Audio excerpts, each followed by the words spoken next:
우리가 매주일 설교 말씀으로 나누고 있는 로마서 말씀의 핵심은 복음입니다. 복음이 무엇입니까? 복음을 한마디로 정의하면 복음은 예수 그리스도이십니다. 그런 점에서 복음은 인간이 만든 윤리나 철학이나 사상이 아닙니다. 복음은 나의 죄를 대신해 십자가에 달려 죽으심으로 나를 죄에서 구원하신 예수 그리스도를 믿는 것이 이 복음입니다. 예수 그리스도를 나의 주로 고백하는 것, 나와 주님과 인격적인 관계를 맺는 것, 그래서 내 안에 살아계신 나의 주님과 친밀히 교제하고 대화하고 동행하며 살아가는 것이 바로 복음입니다.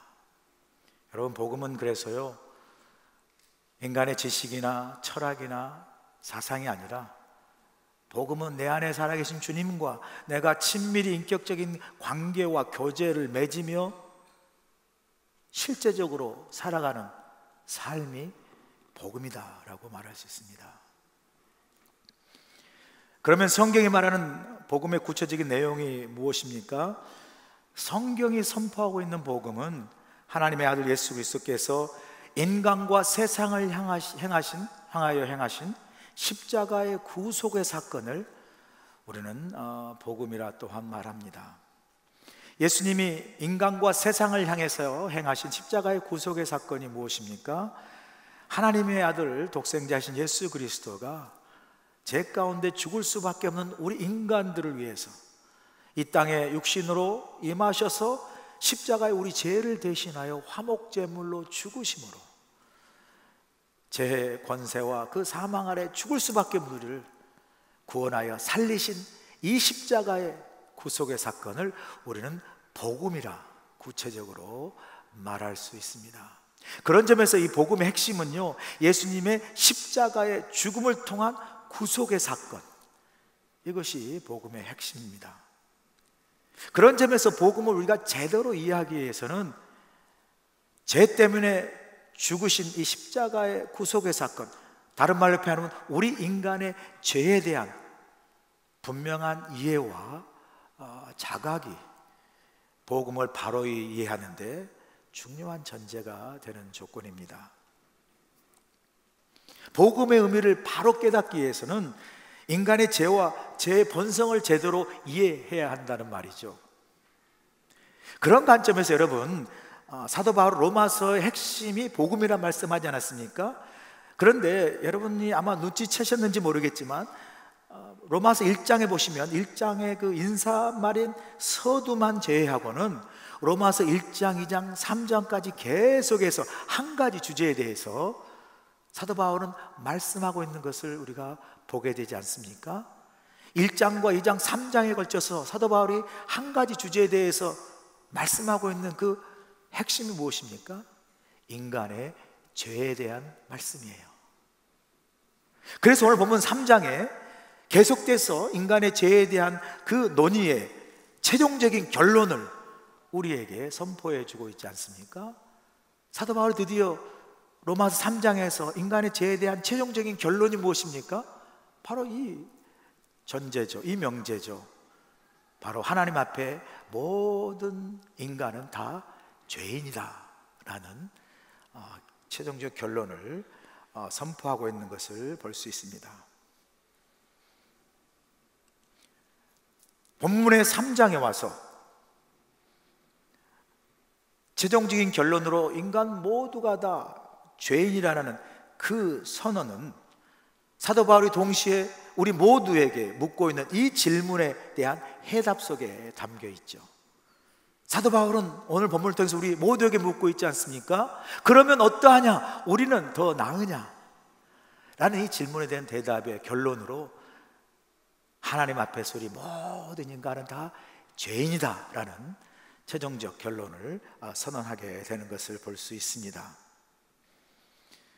사도 바울이 던지고 있는 이 질문, 그러면 어떠하냐?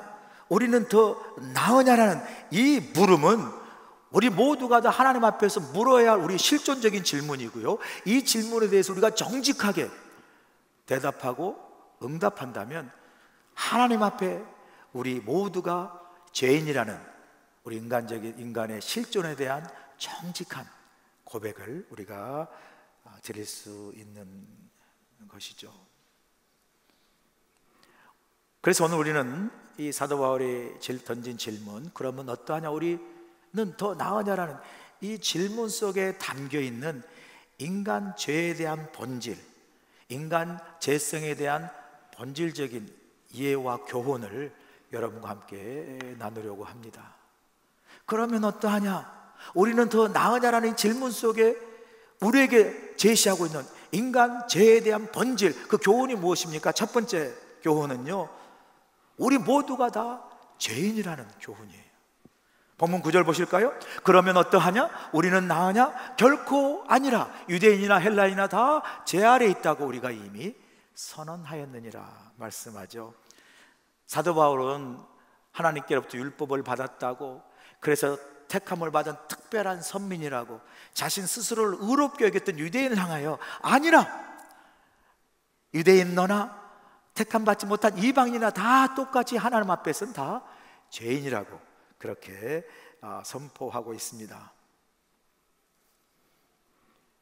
유대인이나 헬라인이나 다 하나님 앞에 죄인이라는 이 선포는요, 더 본질적인 의미에서 하나님 앞에 우리 인간은 누구인가, 그 인간의 실존을 더 정확하게 말해주고 있는 거죠.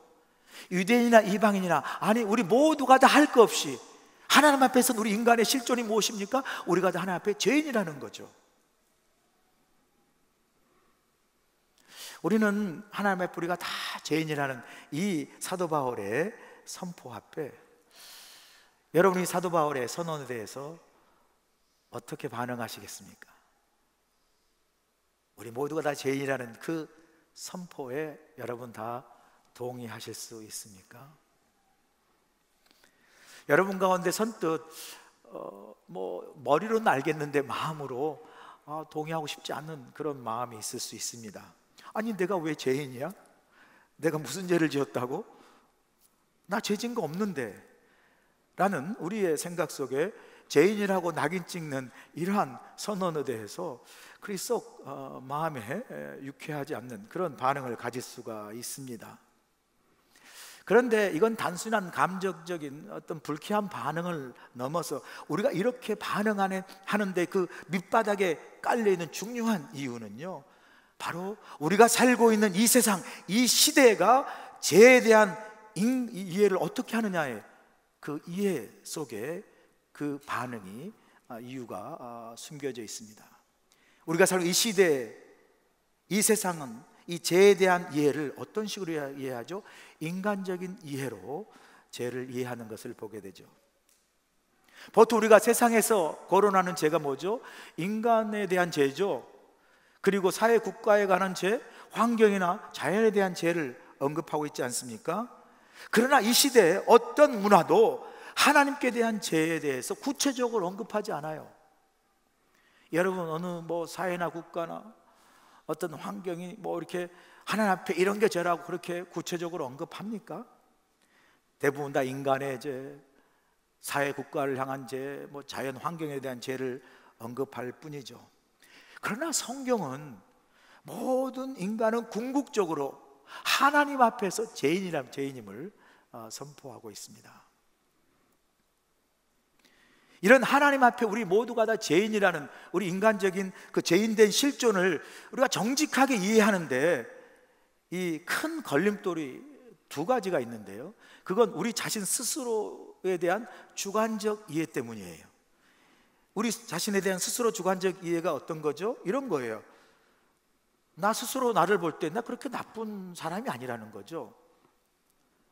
내가 누구에게 살면서 해를 끼치거나 악을 행하지 않았다는 거죠. 나 이만하면 괜찮은 사람인 거죠. 이런 나에 대한 주관적 이해가 하나님 앞에 우리가 다 죄인이라는 그런 실존적 고백을 이해하고 고백하는데 걸림돌이 되는 거죠. 또 한 걸음 나아가서 우리가 나와 다른 사람을 비교하여 도덕적 우위나 윤리적 우위로 우리 자신을 이해하는 이 상대적 윤리적 이해 때문에 하나님 앞에 우리가 죄인이라는 이런 절대적 명제, 보편적 재성을 인정하는 어려움을 겪는 거죠. 이런 거죠. 나는 저 사람에 비해서 훨씬 낫다라는 거죠. 저 나쁜 사람에 비하면 나는 훨씬 낫고 양반이라는 거죠. 나는 저 사람보다 더 낫다라는, 다른 사람과 비교한 이 도덕적 우위, 이 상대적 윤리적 이해로 인해서 우리가 하나님 앞에 다 죄인이라는 이러한 고백을 이해하는데 걸림돌이 되거나 또 받아들이기 어려운 마음의 반응을 갖게 됩니다. 이런 주관적 이해와 상대적 윤리적 비교 우위에 대한 이해가 우리로 하여금 하나님 앞에 우리의 죄에 대해서 둔감하게 하고 눈멀게 하고 상대와 나를 비교해서 스스로 도덕적 우위와 자만에 빠지는 영적인 교만에 혹은 윤리적인 우월감이나 도덕적 자만에 빠지게 하는 함정이 그 속에 숨어 있다는 거죠. 성경은 분명히 다시 한번 이야기합니다. 하나님 앞에 내가 주관적으로 나 이만하면 괜찮은 사람이다, 혹은 내가 저렇게 나쁜 사람과 비교하여 훨씬 낫다라는 이런 비교적 도덕 우위라는 그런 모든 걸 다 내려놓고 성경이 선포하는 절대적인 명제가 뭡니까? 우리 모든 인간 하나님 앞에 다 죄인이라는 그러한 고백을 분명하게 선포하고 있습니다. 사도 바울은 더 확실하게 이야기하지 않습니까? 본문 10절 보세요. 기록된 바 의인은 없나니 하나도 없으며, 또 12절 보실까요? 다 치우쳐 함께 무익하게 되고 선을 행하는 자는 없나니 하나도 없다 라고 선언하고 있습니다. 이런 말을 들을 때 좀 듣기도 거북하고 참 이렇게 싫은데요, 하나님 앞에서 성경은 우리가 다 죄인이고 의인이 없다라고 아주 단호하게 선포를 합니다. 그런 말을 들을 때 속으로 아니 내가 살면서 얼마나 선한 일도 많이 하고 얼마나 내가 좋은 일을 많이 했는데, 아니 내가 그렇다고 그렇게 의인이 하나도 없다, 선한 일을 하나도 하지 않았다라고 그렇게 매몰차게 성경이 우리에게 그렇게 선포할 수 있을까라는 생각을 좀 하게 되지 않습니까? 뭐 그럴 수도 있죠. 그러나 더 우리가 엄밀하게 우리 자신을 솔직하게 본다면, 우리가 살면서 의로운 일도 하고 선한 일도 했지만, 그러나 우리를 냉정하게 우리 자신을 바라본다면 그래도 우리는 살면서요, 여러분이 슬쩍 반문할 수 있는 내가 살면서 좋은 일하고 의로운 일 했다라는 그 좋은 일, 선한 일보다 선하지 않고 의롭지 않는 일들을 훨씬 많이 하고 산 사람들이 우리들의 모습이에요. 내가 조금 선한 일하고 의롭다고 했던 그 일로 포장해서 그렇지, 우리 모두는 더요 선과 의로운 일보다 그렇지 못한 일을 더 많이 하며 살았던 것이 우리의 실제적인 삶의 모습이 아닐까요?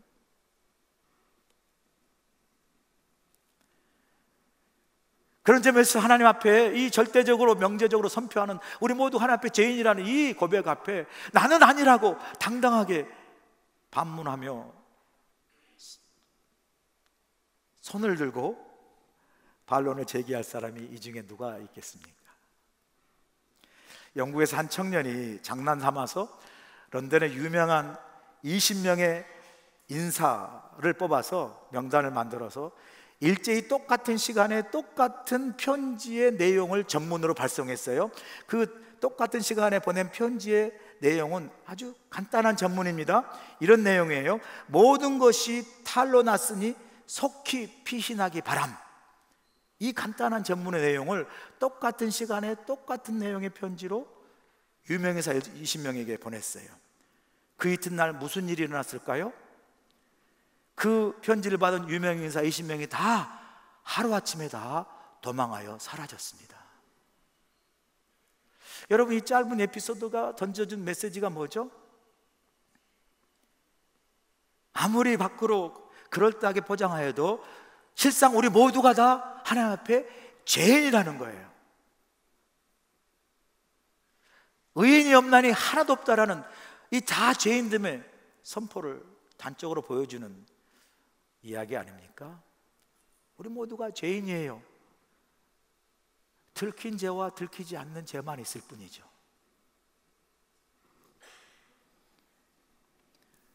사랑하는 여러분, 사도 바울은 분명히 우리에게 말합니다. 나는 이만하면 괜찮다고요? 나는 저 사람보다 비교해서 낫다고? 아닙니다. 우리 모두가 다 죄인이라고 고백합니다. 이렇게 우리가 다 하나님 앞에 죄인된 우리의 실존을 고백할 때 그제서야 우리는 하나님 앞에 우리가 정말 이 복음이 얼마나 필요한 건지, 그 복음의 절대적 필요성과 은혜와 우리를 구원한 능력을 우리가 참으로 이해할 수 있고 고백할 수 있게 되는 거죠.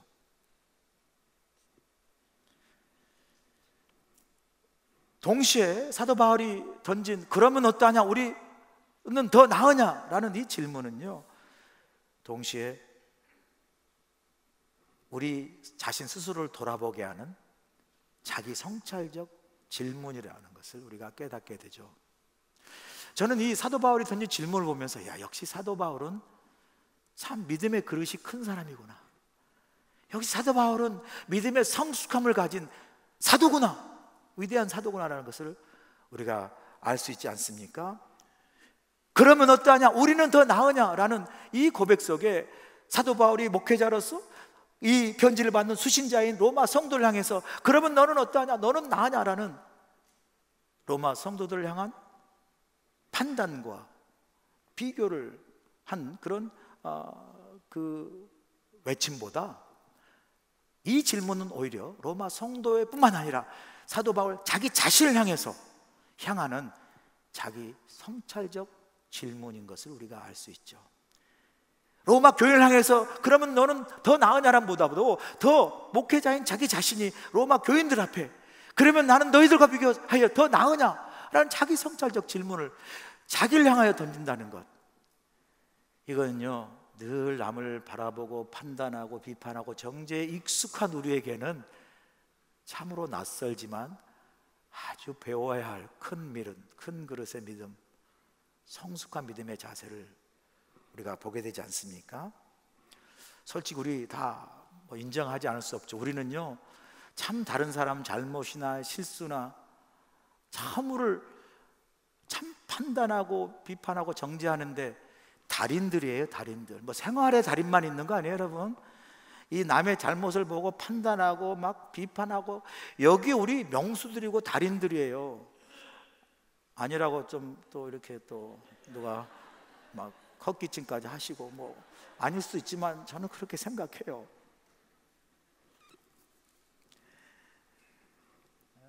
그러면서 이 설교를 준비하면서 이 9절의 말씀, 그러면 어떠하냐, 우리는 더 나으냐라는 이 질문이 사도 바울이 자신을 향한 자기 성찰적 질문인 것처럼 저에게도 참 싫지만 저를 바라보게 하는 가시 같은 질문이라는 것을 깨닫게 됩니다. 저도 목사로서 이 자리에서 늘 설교하면서 이러면 안 됩니다, 저러면 안 됩니다, 이렇게 해야 합니다, 저렇게 해야 합니다, 여러분을 가르치고 교훈하고 또 때로는 이렇게 책망하는 그런 자리에 있다 보면 나도 모르게 내 안에 나는 목사야, 그러니까 나는 열외야, 나는 예외야 라는 내 스스로의 의에 교만에 빠지는 실수를 제일 먼저 제가 범할 수 있는 자리에 있는 사람이 바로 접니다. 그런 점에서 그러면 어떠하냐, 우리는 더 나아지는 이 질문이 오히려 나를 돌아보게 하는, 마치 나에게 그러면 어떠하냐, 한 목사 너는 더 나으냐 라고 내 스스로에게 활처럼 찌르는 그러한 아프고 성찰적인 질문으로 다가오는 것을 경험하게 됩니다. 사랑하는 여러분, 여러분 스스로에게도 이 시간 물어야 합니다. 그러면 우리는 어떠하냐, 나는 당신보다 너보다 더 나으냐, 나는 이 나의 성찰적 질문이 있을 때 비로소 우리는 사도 바울처럼 큰 그릇의 믿음과 성숙한 믿음을 가질 수가 있습니다. 사랑하는 여러분, 그러면 너는 어떠하냐? 한 목사, 너는 여러분 더 나으냐라는 이 질문에 우리가 대답할 수 있는 대답은 딱 한 가지밖에 없습니다. 사도 바울이 말하지 않습니까? 결코 아니라. 결코 아니라. 우리 모두가 다 죄 아래 놓여 있고 우리 모두가 다 하나님 앞에 죄인이라는 이 고백만이 우리가 하나님 앞에 드릴 수 있는 고백 아니겠습니까? 이 고백 결코 아니라 우리 모두가 다 죄인이기 때문에 우리를 구원하신 이 십자가의 복음이 저와 여러분 모두에게 필요한 줄로 믿습니다. 두 번째, 이 질문을 통해서 우리에게 주는 교훈은 바로 죄가 낳는 죄악이 있다라는 교훈이에요. 본문 13절 17절 보실까요? 그들의 목구멍은 열린 무덤이요 그 혀로는 속임을 일삼으며 그 입술에는 독사의 독이 있고 그 입에는 저주와 악독이 가득하고 그 발은 피 흘리는 데 빠른지라 파멸과 고생이 그 길에 있어 평강의 길을 알지 못하였고 말씀합니다. 이 구절을 보면요, 사도 바울이 우리에게 무엇을 가르쳐주고 있습니까? 우리가 가지고 있는 이 죄가 낳는 죄악들이 있다라는 거예요. 죄는 죄로 멈추지 아니하고 그 죄로 말미암아 파생되고 열매 맺는 죄악들이 있다라고 죄의 심각성을 우리에게 경고해 주는 말씀이에요. 여기 본문 13절에서 17절까지 이 죄가 낳는 죄악, 그 유형들을 보면 사도 바울은 죄가 낳는 죄악을 두 가지 죄악을 집중해서 고발하는 것을 보게 되죠. 첫 번째 죄악이 바로 말로 인해 짓는 언어의 죄악이고요, 두 번째는 발로 짓는 행동의 죄악을 고발하고 있어요. 그런데 오늘 본문에 보면 사도 바울은 말로 짓는 언어의 죄악과 발로 짓는 행동의 죄악 중에 언어의 죄악을 먼저 우리에게 고발해 주는 것을 보게 되죠. 왜 사도 바울이 말로 짓는 언어의 죄악을 먼저 고발하고 있을까요? 이런 이유 때문이에요. 여러분이 사용하는 말은 그냥 말이 아니에요. 여러분의 말은 여러분의 마음을 담고 있어요. 여러분 가끔 그냥 해본 말이에요. 그런 말 없어요. 그냥 해본 말이 어디 있습니까? 그 말에 여러분의 마음이 담겨져 있는 거예요. 여러분, 말은 우리 마음에서 나오죠. 그래서 우리 언어는 우리 마음의 거울입니다. 여러분이 사용하고 있는 이 말, 언어는요, 여러분의 마음을 보여주고요, 여러분이 누구인가를 잘 나타내는 통로예요. 그리고 또한 우리가 잊지 말아야 될 것은 이 마음은 우리의 마음을 보여주고 우리가 누구인가를 나타내는 통로일 뿐만 아니라 또 한 가지 중요한 것은요, 이 말, 우리가 사용하는 이 말은 결국 우리의 행동을 좌우하는 씨가 된다는 거예요. 그래서 말과 언어는요, 행동의 씨앗과 같습니다. 우리 속담에 말이 씨 된단 말 있죠. 이게 무슨 말이죠?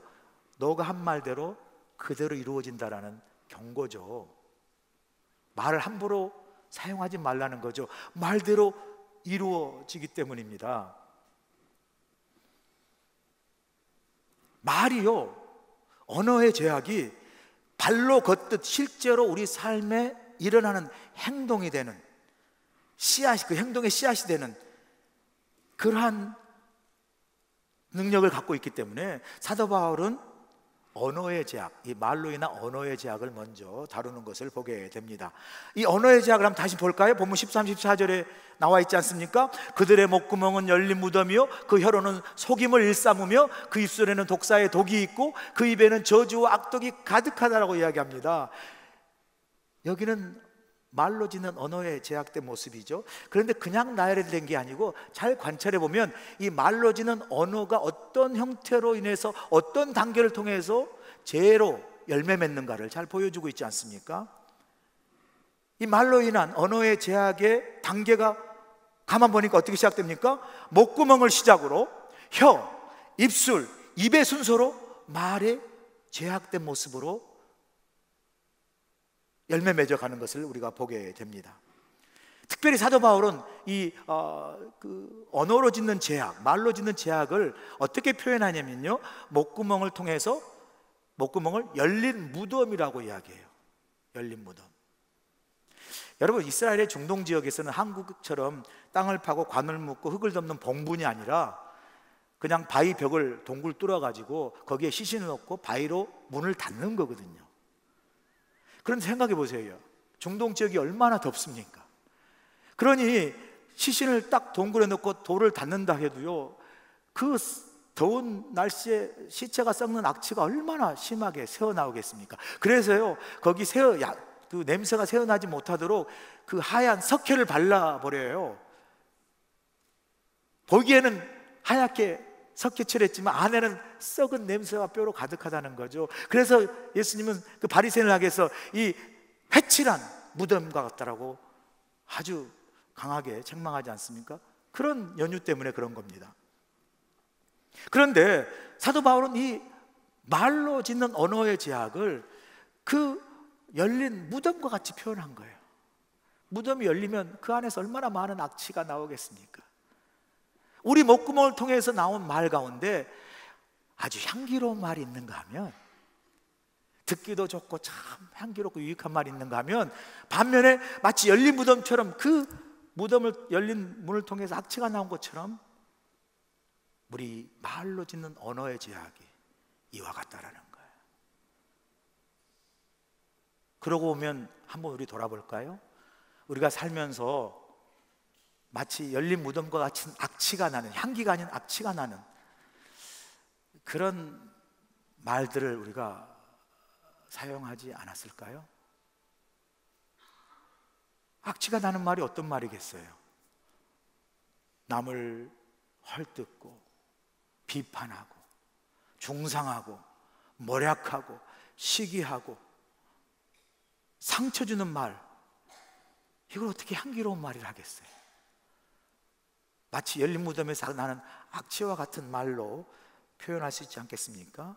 그래서 실제로 사도 바울은요, 이 언어의 제약으로 악취가 나는 말들을 어떻게 표현하냐면, 오늘 본문에 보니까 이건 진실이 아닌 속이는 말들이요, 독사의 독이요, 저주와 악독이 가득한 제약된 말이라고 실질적으로 본문에서 표현하고 있지 않습니까? 여러분이 사용하고 있는 말은 어떤 냄새를 담고 있을까요? 향기이길 원합니다. 악취 말고요. 그래서 사도 바울은 이 말로 짓는 언어의 제약을 일찍이 알았기에 우리에게 이렇게 권면합니다. 에베소서 4장 29절 보세요. 무릇 더러운 말은 너 입 밖에도 내지 말고 오직 덕을 세우는데 소용되는 선한 말을 하여 듣는 자들에게 은혜를 끼치게 하라. 할렐루야. 사랑하는 여러분, 여러분의 말과 언어가 열린 무덤에 나는 악취와 같은 그런 언어의 속에 죄를 담는 그런 말이 아니라, 오늘 주신 그 권면처럼 덕을 세우는 선한 말을 하여 듣는 모든 자에게 은혜를 끼칠 수 있는 언어의 영성을 가진 여러분 되시길 주의 간절히 축원합니다. 이어서 사도 바울은 행동의 제약을 고발합니다. 본문 15절 17절 보실까요? 그 발은 피 흘리는데 빠른지라 파멸과 고생이 그 길에 있어 평강의 길을 알지 못하였고, 그래요. 행동의 죄를 발을 상징적으로 표현해서 묘사하고 있지 않습니까? 이 구절에 우리가 발로 돌아다니면서 짓는 이 행위의 죄를 어떤 죄의 모습으로, 죄악의 모습으로 우리에게 말씀하고 있습니까? 남에게 피를 흘리게 하고, 남을 파멸하고, 넘어지고 무너뜨리게 하고, 남을 고생시키고, 남의 마음에 상처를 주어 남의 마음에 평강을 깨는 그런 행위의 제약이 우리 가운데 있음을 고발하고 있어요. 저는 그런 일 안 했는데요, 제가 그렇게 나쁜 사람 아닙니다라고 나와 상관없는 일처럼 여러분 시침이 떼고 앉아 계시지만, 사실 우리가 냉정하게 우리 자신을 돌아보면요, 그렇게 나쁘지 않을 수 있지만 그래도 우리도 우리 자신 모르게 남에게 상처를 주고, 또 남에게 남의 눈에 눈물을 나게 하고, 좀 심하면 남의 눈에 피눈물도 나게 하고, 남의 인생이나 사업이나 신앙의 길에 여러분 어떤 행동 때문에 다른 사람이 시험 들고 넘어지게 하고 무너지게 한 일이 우리 가운데 있고요. 여러분이 하는 그 어떤 행위 때문에, 말 때문에 그 어떤 사람이 잠 못 이루고 속 끓이며 마음의 평안을 잃고 고통의 밤을 지내게 한 그런 잘못된 모습들이 나도 모르지만 우리 안에 살면서 있지 않았을까요? 그런데 참 신기한 건요, 제가 물어보니까 다 내가 상처받았고 내가 고통받았고 내가 눈물을 흘렸고 내가 억울한 받은 사람만 있는데 주는 사람은 없어요. 어떻게? 받았다는 사람은 그렇게 많은데 내가 그렇게 주었다라는 사람은 없어요. 그래서 제가 알았어요. 이 모든 상처를 누가 줬냐? 외계인이 와서 줬다라는 거예요. 왜요? 받은 사람만 있고 준 사람은 없어요. 사랑하는 여러분, 여러분이 그렇게 나쁜 사람이 아닐지 몰라요. 그러나 한 번쯤은 멈추어 돌아보세요. 내 행위나 말과 혹시라도 내가 남에게 상처를 주고 남을 아프게 하고 남을 고생시키고 남의 눈물을 흘리게 하고 남의 마음의 평강을 빼앗는 그런 일을 혹시 내가 내 말과 내 행동을 하지 않았을까? 여러분, 사도 바울이 고발하는 이 말과 행동은요, 말과 행동 자체가 제약이 아니라 이 말과 행동이 우리를 사로잡고 있는 죄 아래 놓여 있다고 그러죠. 우리 잡고 있는 죄의 파워, 힘에 의해 사용되는 제약의 통로가 될 수 있음을 말하는 거예요. 그냥 말과 행동이 죄가 아니다라는 표면적 이유에 머물지 마시고요, 내 안에 나를 사로잡는 죄의 힘, 파워에 의해서 내 말과 내 행동이 제약의 열매로 나타나는 내 내면에 잡고 있는 제약의 파워, 이걸 우리가 두려워해야 되는 거예요.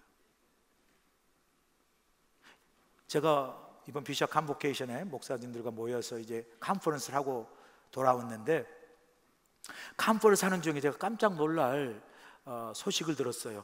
이 컨퍼런스 중에 갑자기 감독이 급하게 광고를 하는 거예요.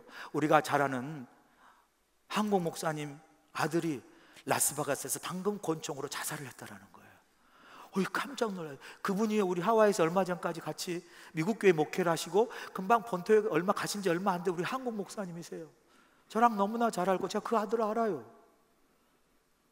그런데 바로 얼마 전에 하루 그 몇 시간 전에 라스베가스에서 권총으로 자살을 했더라. 얼마나 놀랐는지요. 그 아들이 훌륭한 아들이었습니다.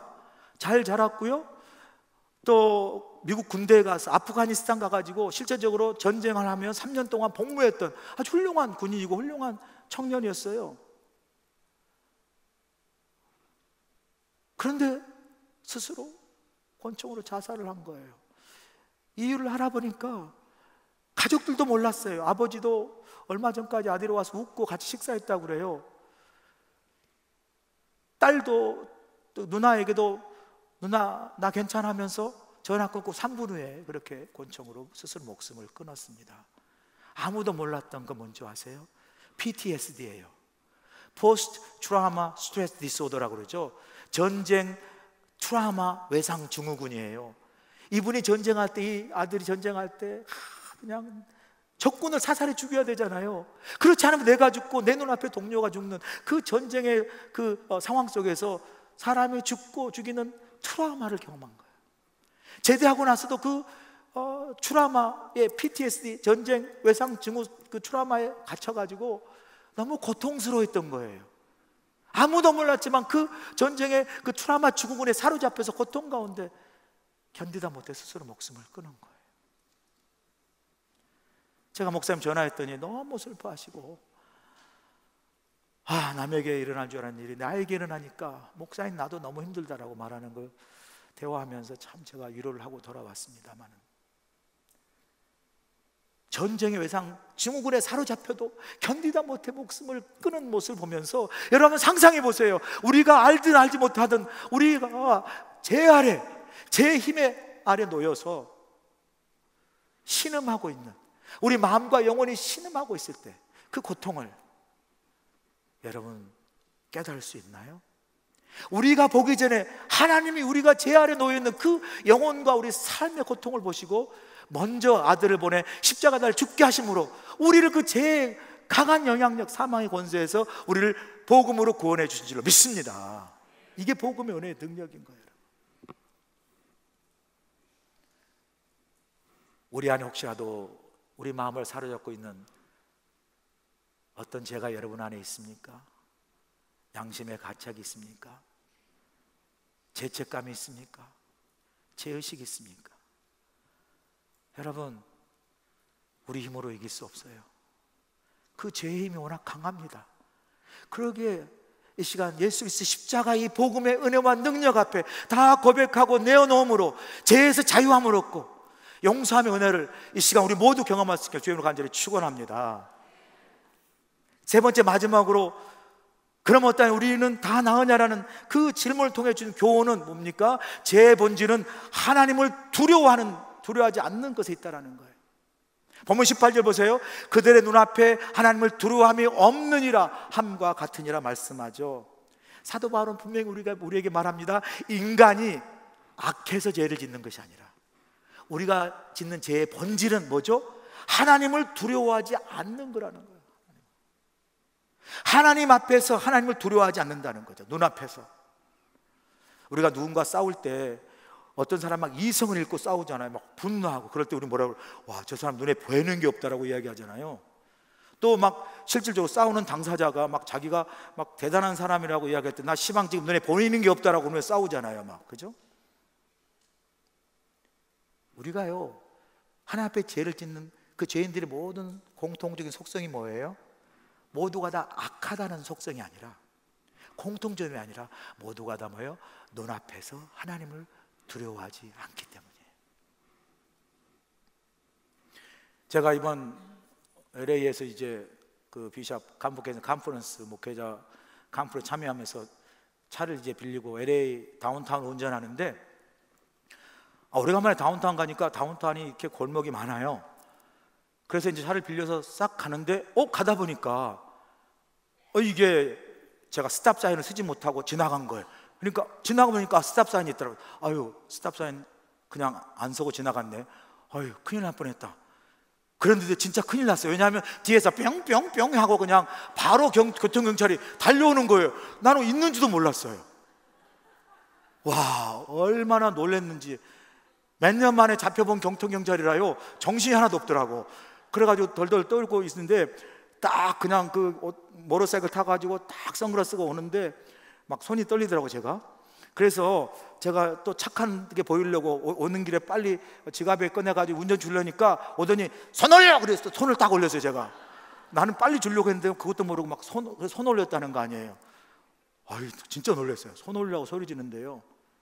그래가지고 와가지고 자식 알잖아요. 라이센스 플리즈, 인슈런스. 예스 하고 다 줬죠. 영어도 안 나오더라고 막 떨리니까.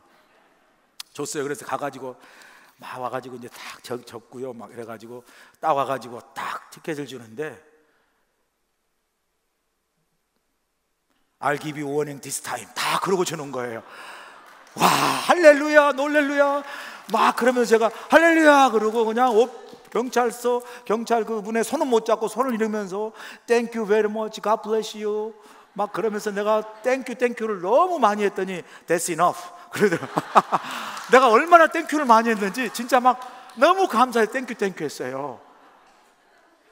와, 막 이게 너무 기쁜 거예요. 막 떨다가 워닝만 받으니까 너무 기쁘고, 그 다음에 갈 때는요 스탑사인 멀리 있으면 바로 그 앞에서 가기도 전에 섰어요. 제가 막 바로 서는 거예요, 스탑사인을 제가. 그러면 잘 지키는, 교통경찰 혹시 올까봐 무서워서 잘 지키는 거예요. 근데 여러분, 제가 깨달은 거 하나 있어요. 그게 뭔지 아세요? 그렇게 잡히고 나서 교통성에 또 걸릴까 무서웠으면서도 내 안에 뭐가 있는지 아세요? 기쁨이 있는 거예요. 잡혔는데 원인만 받고 용서해주고 잡히지 않은 은혜가 감사해서요 교통잘 무섭긴 하지만 은혜 속에 감사함으로 지키고 있더라고 제가. 여러분, 이게 복음으로 신 하나님의 은혜예요. 우리가 하나님을 두려워해야 돼요.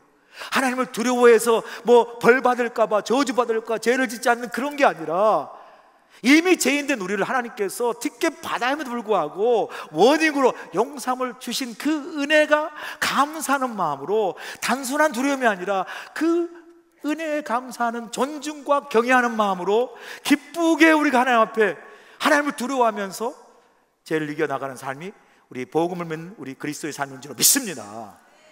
이게 우리에게 주신 하나님 은혜예요. 여러분, 우리 신앙의 잣대가 뭐 직분 받고 교회 얼마나 잘 나가고 뭐 얼마나 예배 많이 참석, 그게 아니에요. 진짜 신앙의 척도는요, 내가 얼마나 하나님을 경외하는가예요.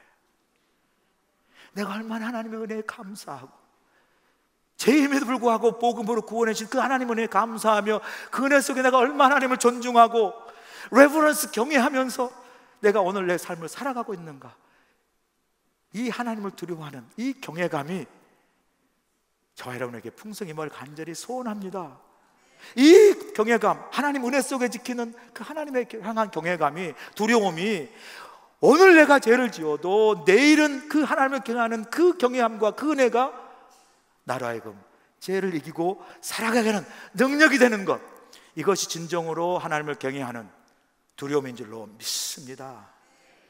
사랑하는 여러분, 이게 바로 우리가 누리는 복음의 은혜요, 능력입니다. 다 죄인이지만 그럼에도 불구하고 우리를 용서하시고 그 용서를 받고 감사하는 경외감이 저와 여러분의 삶을 죄악 가운데 살아가지만 죄를 이기고 믿음으로, 복음의 능력으로 늘 승리하는 믿음의 삶을 살아가시고 주여 간절히 축원합니다. 기도하시겠습니다. 좋으신 아버지 하나님, 우리 모두는 다 하나님 앞에 죄인입니다. 우리 스스로 우리의 죄를 이길 수 없기에, 모두 하나님 앞에 죄인인 연약한 우리 인간의 실존이기에 하나님, 우리가 복음이 절대적으로 필요합니다. 주의 복음의 은혜와 능력으로 제약된 세상에서 날마다 믿음으로 승리하는 삶을 우리 모두가 살아갈 수 있도록 축복하여 주시옵소서. 예수님의 귀하신 이름으로 기도합나이다. 아멘.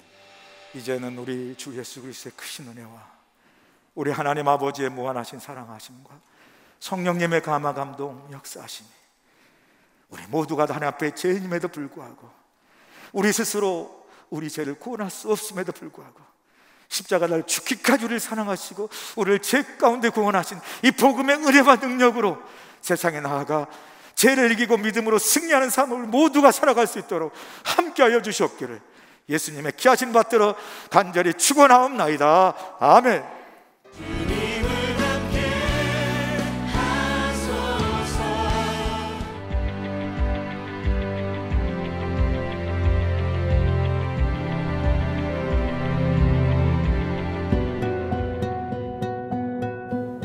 알로하, 환영합니다. 하나님께서 주신 귀한 유아유치부 자녀들을 섬기는 디렉터 황은지 사모입니다. 저희 유아유치부는 훌륭한 선생님들과 함께 사랑으로 아이들을 양육하고 있으며 아이들이 쉽게 하나님의 말씀을 접하고 배울 수 있도록 다양한 방법으로 복음을 전하고 있습니다. 우리 아이들이 저희 사역을 통해서 기쁨과 행복, 하나님의 사랑을 마음껏 누리고 경험하길 원합니다. 사랑과 웃음이 가득한 유아유치부에서 만나기를 소원합니다. 축복합니다. 알로하, 환영합니다. 어원화와 초등부를 맡은 디렉터 노은정 사모입니다. 하나님의 말씀, 찬양과 다양한 활동을 통해 아이들의 믿음, 소망, 사랑이 자라가는 것이 저희 목표이자 사명입니다. 저희 어원화 프로그램과 초등부에 어린이들 초대합니다. 웰컴!